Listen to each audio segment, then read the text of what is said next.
Ұлы даланың ұлы тұлғасы Абай, оның қара сөздері ұрпаққа қалдырған қасиетті аманат. Бүгін біз сол ғибраттардың ең өзектісі 25-ші сөзге үңілеміз. Бұл ұлттық келешегін кестелеген философия. Абай нені уайымдады? Қазақтың жұрдай жүрегін малға құмарлық, жалаң мақтан, босқа өткізген өмір. Ол осылардың арылудың жалғыз жолын көрсетті. Балаңа қатын әперме, енші берме. Барыңды салсаң да, орыстың ғылымын үйрет. Неге дәл орыстың ғылымын деді? Себебі ол ғылым сол кездегі әлемнің ақыл ойына апаратын жалғыз дәнекер еді. Ал ғылым дүниенің кілті. Бірақ ең маңыздысы ниет. Жалаң білім жүректі жылытпайды.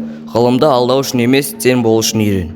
Абай адамдықтың екі тірегін атады: Құдайдан қорық, пендеден ұял. Осы екі қасиет адамгершіліктің өлшемі. Оқыған бала осын ұстанса ғана асыл ұл болады. Абайдың 25-ші сөзі кешегі қазақтың дерті және бүгінгі қазақтың дәрісі. Бұл сөз бүгін де өзекті.